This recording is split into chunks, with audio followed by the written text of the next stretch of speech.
Hey, everybody, welcome to Jets Talk Now. I'm Paul Fiore. Thank you for joining today. We are now over 200 subscribers. So please click like and subscribe if you would like to continue to get more content and support the channel. Really do appreciate everyone and all their support as we continue to grow and head towards the end of 2025 in a season of absolute hopelessness. It's really cool to be interacting with so many different Jet fans who are so passionate for this team. You know, if the fan base just being this supportive of a team that has been this bad for so long is something that Woody Johnson really should appreciate. I don't know. I don't know how we do it, but yet here we are, coming to the end of the season. Mercifully, almost the end of the season. 2 weeks left. Which team is trying to out-tank each other right now? It's really a literal race to the end of the season. The Raiders just putting everybody on IR, the Giants doing the same, the Jets doing the same. And really it's not surprising, right? When you think about it, the Giants are looking for the number one pick because they want to be able to trade out and acquire more assets to build their roster. Raiders are going to look for a quarterback. Jets look for a quarterback. And then you get the Browns. Who knows what they're going to do, whether they go for a quarterback or not. But every one of these teams has a reason to be, wanting the number one pick, namely because we're going into a draft where the top of the quarterback class is thin. I think it's a general consensus that you have two guys at the top. If Dante Moore comes out, between Fernando Mendoza and Dante Moore, who you put one or two is really a preference issue. I think each one of these guys have different things that you would put in the plus category and maybe different things you put in the negative category. And I think where they go, it will really depend on the organization and what they're looking for in a quarterback. They're very different, right? But after that, Ty Simpson is probably the tier below. Not that he couldn't potentially be up there with those guys, but I think it's kind of recognized that his season in general is below those two. And I think if this class wasn't so thin, it would be likely, and the class coming in 27 looks like it's going to be a ton of quarterbacks declaring. I think if that wasn't the case, he probably would stay in school. Now, I think he's coming out because he's going to be likely a mid-first round draft pick. But, after those three, it thins out. And I would think most people would agree. Now, things change during the combine and pro days and one-on-ones. Then these guys go and visit. People fall in love with quarterbacks. Look at Jackson Dart. He was essentially considered a third-round talent until they went through the combine and the Giants kind of fell in love with him, and he wound up becoming a first-round grade and they traded up to get him. That happens every year. So there'll be guys that we're not talking about today that might move up. And actually I'm gonna have a pod in the future where we're gonna bring a guest on to talk about that class and their perspective that are much better than me when it comes to understanding all of these guys and where they should be graded out. But the reality is, after those top three, and arguably, Simpson and Moore probably could use some more time. Anybody you draft after that is likely someone that's going to have to be developed and will not be starting the season. So it begs the question, when you think about where the Jets sit, they're fourth in the draft position today. They obviously have some big games coming up this weekend and into next week that could really move that needle, whether they finish at 4, they somehow win a game and they fall back, or they lose out and some help happens, they can get as high as 1, but they're going to land somewhere. I mean, if we're really looking at this honestly, they'll probably be the 2 or 3 in the draft, which is why a lot of the people who were very pro-tank were frustrated by the Jets lost a bunch of games, but they didn't, they're actively tanking right now, and they could have done it 2 weeks earlier. It might have made a big difference if they just would have lost that game to the Browns, or to the Falcons for that matter. They'd be sitting in a much different position today. But anyway, who is going to be the starting quarterback for the Jets in 2026? That's the main question that we need to answer. And it's interesting because the Jets are going to be tied to anyone and everyone who's either disgruntled, who potentially could get traded, who's a free agent that might be looking for a new home to be the starting quarterback somewhere. They're one of multiple teams that will be tied to lots of different guys. And a lot of teams will be like that. The Dolphins will be like that. The Raiders are going to be like that. You know, the Arizona Cardinals are going to be like that. There's many teams right now that are going to be moving on from their current quarterback situation, looking for a new starter. And so you're going to hear some of these names. And so the options are going to be interesting. You're going to have the free agency, and we're going to talk about and go through the free agent class. There'll be superstars that get mentioned, and some of them are insane, and some of them, you know, I think, I won't make my opinion until after we talk about it. The veteran bridge option, where you bring someone in who's kind of keeping the seat warm for a rookie that they're going to be developing. The upside vet, you know, I call the Justin Fields strategy, or you can call it the Sam Darnold reclamation project strategy, where you bring in somebody, they're still in their, you know, mid-20s to mid to upper 20s. They were considered a really talented player, didn't work out in their previous place, and now they have an option to potentially go somewhere and become the starter and maybe become, you know, a really good starter, right? That's what your hope is. The Geno Smiths, the Sam Darnolds, those types of guys. Or do you draft the rookie and you roll with it? So let's go through each one of these situations, and we'll see what's a realistic consideration. At the end, we can talk through it, but I'll write down the names of the ones that might be interesting. I'll keep a list, and then we'll finish up at the end. So let's talk about free agents, right? So the free agent quarterback market, I just pulled this up earlier, and I'll bring it to the screen now. It's a challenging free agent market, right? So on your free agent side, you know, Daniel Jones, Aaron Rodgers, Russell Wilson, all three of those, just knock them out for various reasons. Let's not waste time on it, but we know those three are definite no's. Marcus Mariota, 32-year-old backup quarterback for Washington. You know, he's been around the league a lot. I would say Mariota would probably fall into the veteran bridge category. I would not put him as a no, just because depending upon their overall strategy in the draft, you can't rule out someone like a Mariota for the Jets. He's going to come in at a reasonable cost. The issue with a Mariota is going to be he can't be your full year answer. I don't think Mariota is someone that you would say, I'm going to go and roll 17 games. Marcus Mariota is my starter. I think it's a 4 to 6 game sample that you can get out of him before you have to turn everything over to the rookie that you might have drafted. Zach Wilson, no. Tyrod, look, Tyrod is going to probably retire, or he'll be a QB3 for somebody, especially if he came back to the Jets. He's not going to be someone's starter, or I wouldn't make him my primary backup either, just because of his injury history. Flacco, we can pass on.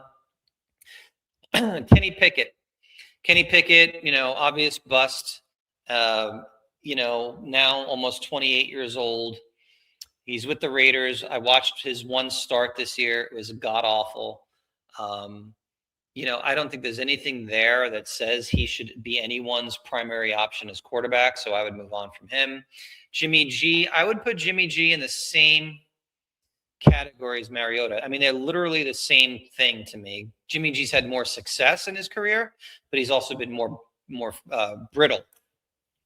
But, you know, Jimmy G as a bridge starter to get you 4 to 6 games before you turn the team over to a rookie, not a bad idea, and something I think that would be on the table if we're being honest about the Jets' options. Mitch Trubisky, you know, I don't see him leave. You know, I think he probably re-signs with Buffalo, but 32 years old, you know, he's never had much success. I don't think he's someone that you would start a season. I think he's a permanent backup quarterback, so I don't see him as an option. Case Keenum, I'm shocked he's still in the league. Trey Lance. So we should write Trey Lance's name down. Trey Lance is 25, almost 26 years old, so still young. At 26 years old and the pedigree of where he was drafted and the lack of success based on the expectations, he's going to fall into a category we would cover later, which is that upside vet strategy where you bring somebody in who hasn't been able to be successful where he's at, but you like his tools and you think you can get him to the next level. Would I bring in Trey Lance and say you're the starter? No, that was the big mistake that Jets made with Fields. I think if you bring in a Trey Lance is someone you bring in and you say, okay, you're going to be battling for the QB1 spot and we'll see where it lands. Carson Wentz is a hard pass for me. He's someone I would have signed back when Rodgers tore his Achilles. At that time, I would have brought him in and not stayed with Zach. But at this point now, he's coming off of a bunch of injuries this year. When he played, he was up and down. I don't see Carson Wentz as a legitimate option. Neither do I see any of Josh Johnson, Brandon Allen. Malik Willis. Malik Willis is another one. I'll put him in the same category as Trey Lance, except he's shown a little bit more to me recently. Malik is only 26, 27 years old, so similar age. He's that upside guy, but he's had some time now working with LaFleur. We're going to see a lot of him on Saturday night. A big spot, right? This is an opportunity for him to make himself a big payday because there's going to be teams that want Malik Willis who think that he can become a starter. I, just like Trey Lance, would not. Here's the problem to me. I think Malik Willis is going to get paid a lot more money than I would want to pay him. And he's going to get a starter opportunity. I think the Jets should not be handing any one of these guys just you're the starter. I think he would compete for the job. So while I like Malik Willis and I like his skill set, I think it's risky to say here the starting quarterback. And so I think he might have better options than the Jets. But he's a name you put on the list right now. So you've got 4 names that we've gone through so far. No to Kyle Allen, Teddy Bridgewater, no. Ripien, no. Gardner Minshew, I think he tore his ACL. Skylar Thompson's terrible. And so that's your list really of the free agents, right? There's really no one else that I would think that we should even discuss when you think about those guys.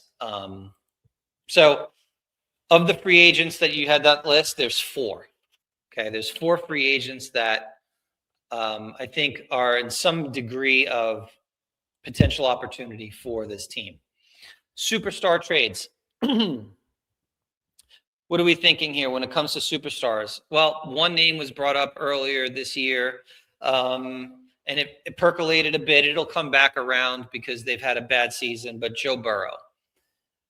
Joe Burrow is a supremely talented top 3 to 5 quarterback, depending upon how you look at it, in the NFL. He is on a team right now that cannot figure out defense. And, they've, since the Super Bowl run, have had disappointing season after disappointing season. He has a big contract. I think he's $50+ million a year in the cap. And, he's said some things that make people wonder whether he wants out of Cincinnati. So the minute someone comes off that way, they're going to tie them immediately to the Jets. And especially because the Jets have 5 first-round picks in the next 2 years, and then they also have a bunch of other picks. The issue with a Joe Burrow to the Jets is obviously not talent-related. He is supremely talented. That is the furthest thing from the issue with Joe Burrow. The issue with Joe Burrow is timeline of when the Jets are ready to be a contender versus Joe Burrow, his contract, and injury history. And from my perspective, Joe Burrow will be almost 30 years old, right? Next year. He's already on a team right now that has a lot more offensive talent than the Jets do. Defensively, they're terrible, and you see what the outcome is. Joe Burrow has a full no-trade clause in his contract. Why would Joe Burrow say yes to the Jets in a trade? And how much will the Jets have to give up for Joe Burrow, right? I've seen people online refuse to want to get rid of, you know, one or two. I'm going to say, if the Jets finished third and they go from 3-1 and they have to do a pick swap and then they trade another first round pick and something like a third round pick after to get to number one, I see people freaking out about not wanting to do that. That same group of people is willing to let go of 3 number one picks to go get Joe Burrow, but you still have to build an entire roster and you're now taking on his big cap and he has to say yes. I just think that, first of all, I don't think Cincinnati's going to move him, number one.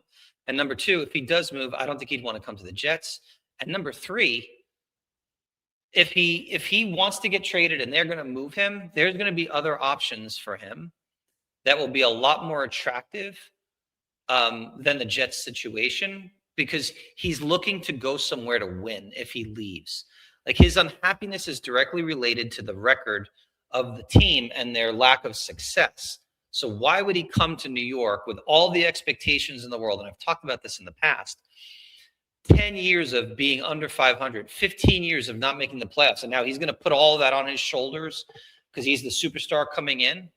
I don't see it with Joe Burrow. The more recent one that just hit in the last 48 hours is Lamar Jackson. And, you have to love these national media guys. Colin Cowherd does something. And, first of all, look, I respect the game. The guy has made a ton of money. He's highly successful. But I've seen this man make so many bad calls over his career. It's actually kind of wild. And here he is sitting there and he goes, look, the Jets have never been able to develop a quarterback. Here's Lamar Jackson. Pick up the phone and try to trade for him. And now, again, here we go. Look at a guy like Lamar. He's a 2-time MVP. He's, still in the prime of his career. Why wouldn't you want him if you're the Jets? That's what people will say. Well, again, similar to Burrow, why is Lamar Jackson going to New York? Like, why would he want to play here? Why would they take on that contract? And look, this might not be fair, but he's got some injury history too. And I'm very worried about Lamar breaking down over time.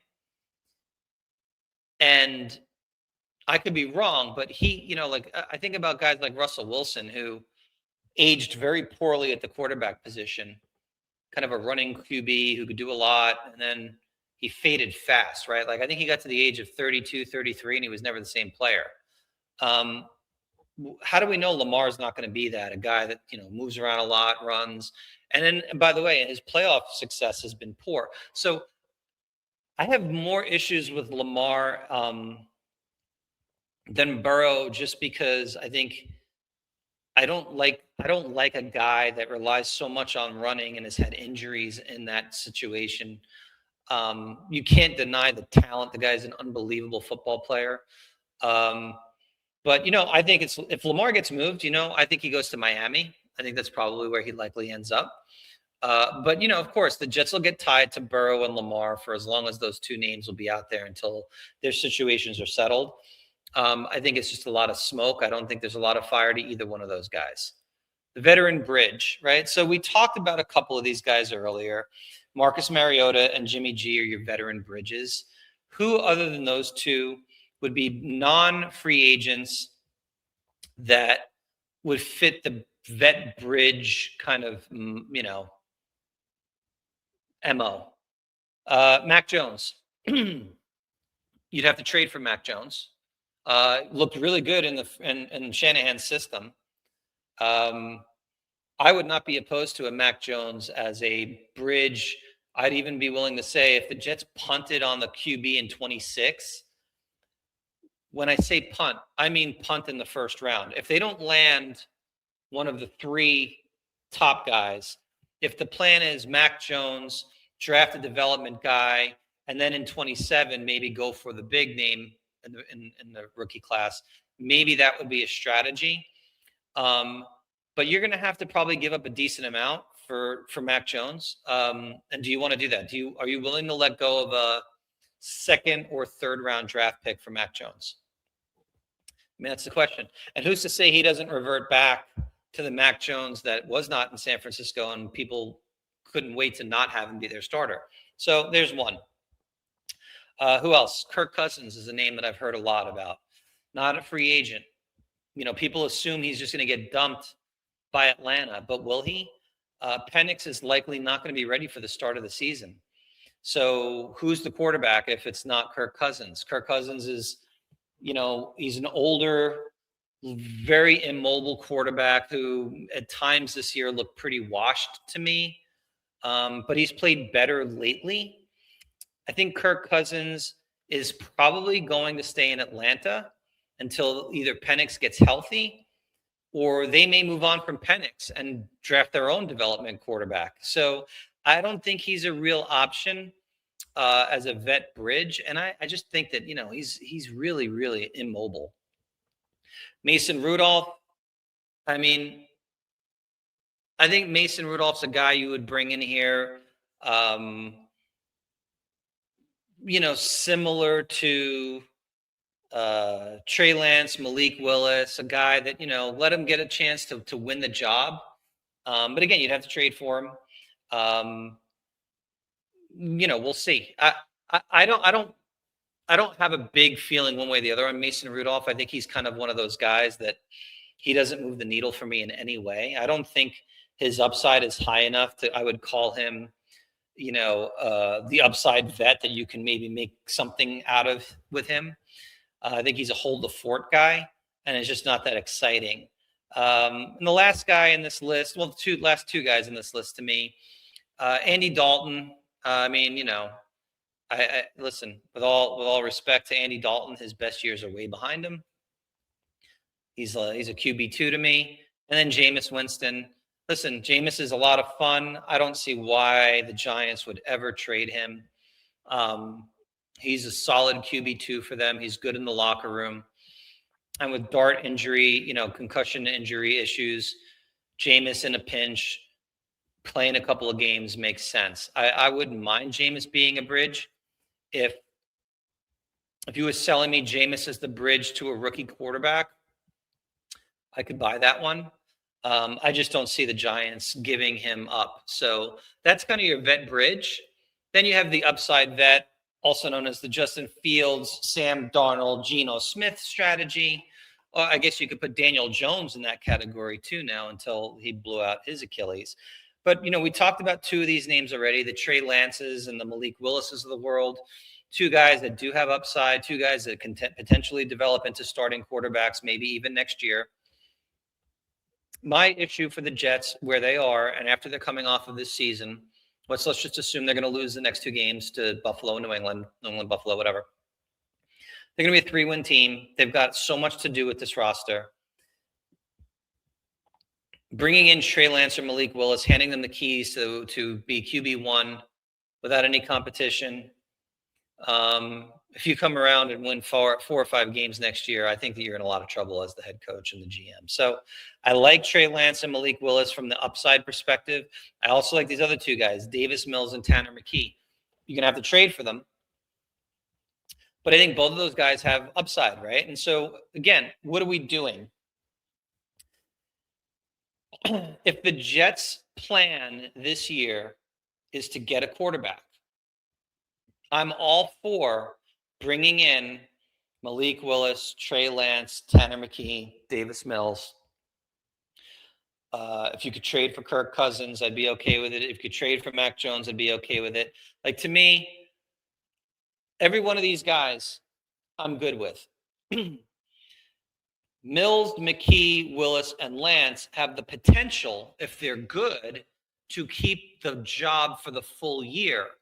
But the question is, what are we doing with the draft? Because, and I think you're going to know this strategy because free agency is before the draft. So you're going to know. But like, if you think about it, if the Jets are going for it with the quarterback, it means they're going to go after Dante Moore, Fernando Mendoza, or Ty Simpson. All three of those guys are their future if they draft them, which means they're likely going after a vet bridge who doesn't have the upside to be QB1, like permanently. So I would see a very real world where the Jets sign a Mariota or a Jimmy G, right? Like those free agents. Um, if they sign not a Mac Jones, if they sign a Marcus Mariota or a Jimmy G in free agency, I think the Jets are going all in for a QB in 26 and going after one of the top three, right? Let's just call them the big three. The big three, you'll know if they go and sign a Mariota or a Jimmy G, they're likely going for one of those guys. If they go after a Trey Lance or Malik Willis in free agency, or they make a trade for a Mac Jones, a Tanner McKee, a Davis Mills, I think that means it's more likely that they don't think they're going to get their hands on one of the top three QBs, and it'll be more like a QB later in the draft, a Drew Aller, a Klubnik, a Nussmeier, you know, name a few of those guys. And I just think it's more likely that you're going for the young upside vet if you believe that you're going to have to go get a development quarterback in 26 who you don't want to see the field at all, right? And so you're just going to try to stash that guy, have the veteran in there who may give you some upside and become the guy, a la what they did with Sam Darnold, right, in Seattle, right? They brought Sam Darnold in. He had a phenomenal season. J.J. McCarthy sat until he was healthy. The mistake that O'Connell made at that point was he didn't keep Darnold. He bet it all on McCarthy, and it blew up in his face. But you can see a world where the Jets would realize that either they can't trade up or it's too rich to trade up in the draft. And instead of just punting on 2026 and saying we're just going to go get the quarterback in 27, you can see a world where the Jets go, okay, look, we really like Drew Aller, physical traits, and we want to develop him, but he can't see the field. So let's go get Mac Jones, or let's go get Tanner McKee or Malik Willis. And if those guys are awesome, then it's a good problem to have, because if Aller develops or any one of those other guys develop, then we can make the decision in 2027 what we want to do. But if they go, okay, we finished with the second pick overall, we're going to be able to get our hands on one of the three guys, or one of Dante Moore and Fernando Mendoza. I promise you, and this is me just thinking philosophically on how you would look at this. Malik Willis is going to be able to be a starter somewhere where he's locked in, I think. I think if Tanner McKee is traded, it's going to be to become the starter. And he's going to cost you probably a second-round pick. Trey Lance, maybe not as much. But I promise you, a Mariota or a Jimmy G signs with the Jets, they know that they're here to start until they're keeping the seat warm for a Dante Moore or a Fernando Mendoza. And so if it's 4 weeks, if it's 6 weeks, whatever that might be, or even if it's in training camp, let's say it's training camp and the rookie's blowing the doors off of one of those guys, they're not going to create a problem by being QB2. So watch how the season ends. This is going to be, for me, when I look at this, my final thoughts on this whole thing is very simple. The draft order as the season ends is your first clue. If the Jets finish in the top 2, they're going to get a quarterback. It's just going to be whether it's Moore or Mendoza. And it really will matter who's finishes first. Here's why I say that. Fernando Mendoza is a very specific type of quarterback. He's been compared to Goff, Cousins, Matt Ryan, kind of a traditional pocket passer. Now, I think it's a little unfair that they don't give him any credit for his mobility, because I think he's not that he's overly mobile, but I think he moves around well in the pocket.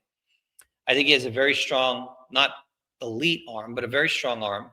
I love his size, and I really love all of the character traits about him. So there's going to be a team that runs an offense that will be very happy with someone like him. And maybe I'm my bias here, but I think the Jets love him because he fits exactly what Tanner Engstrand probably wants to do. Let's face it, Tanner Engstrand's had 3 mobile quarterbacks this year. And yes, Tyrod is a mobile quarterback. Justin Fields is a mobile quarterback. Brady Cook's a mobile quarterback. How many designed quarterback runs are you seeing them run? They're not. They want to run an offense that gets the ball out quickly. They want to, they want to run a lot like the Detroit style offense. Dante Moore is more athletic than that, but he's also more, he needs experience and he needs to be developed. So here's why I'm saying this. Let's say the Raiders get number 1, which, considering how hard they're trying to tank right now, I think is very, very possible. The Raiders will go for a quarterback. I think it's very possible it's Dante Moore that they fall in love with over Fernando Mendoza. I mean, if Pete Carroll doesn't get fired, and I don't think it's a foregone conclusion that he does, I think there's a good chance Pete Carroll would want someone like Dante Moore over Mendoza. I mean, Pete Carroll's greatest success with Russell Wilson, more of a guy that's more mobile, and I think Moore's got a strong arm. He likes to move out of the pocket. He doesn't run, but I could see him fitting Pete Carroll and what he wants to do. So I think there's a world where if the Jets finish 1 or 2, finish 2, they're going to pick a quarterback. So I think that's clue number 1. Clue number 2 will be free agency. If the Jets go hard and get a Malik Willis or trade for Mac Jones, I would be utterly shocked if they moved up in the draft. So to me, the Jets finish 1 or 2, you're not going to see those guys as New York Jets. The Jets finish 1st or 2nd in the order. Malik Willis, Tanner McKee, Davis Mills. I don't see those guys becoming New York Jets. If the Jets finish 3 or 4 or worse and free agency hits and they make a move for Malik Willis or they trade for a Mac Jones or someone like that, I think they're going for plan B, which is get the bridge quarterback who's going to start the full season in 26, draft a quarterback in the 3rd or 4th round to develop who won't see the field, and then we'll figure out 27 when 27 comes. That's what I believe will likely happen. I do not expect in any world of reality for Joe Burrow or Lamar Jackson to become a Jet quarterback. And I actually don't want either one of those guys. I think the best path forward for the Jets is to land a quarterback that's not going to cost you a fortune if it's a veteran, and allow yourself to build the roster or acquire a rookie in their rookie deal and build the roster. It makes no sense to me with the amount of holes that the Jets have to go bring in a $50, $60, $70 million a year quarterback at this stage in who they are. And yes, we all want to win games, and next year we'd love to be a playoff team.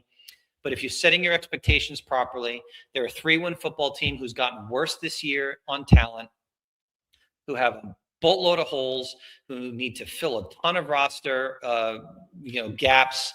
They have a lot of cap money. They can do this over the course of a 2-year period, that requires them to really use draft capital and smart free agency signings to fix the defense, get additional skilled players on offense, and get the quarterback right. And the best way to get the quarterback right, ideally, is if you find your quarterback in the draft, because you've guaranteed yourself 4 years of rookie scale quarterback cap.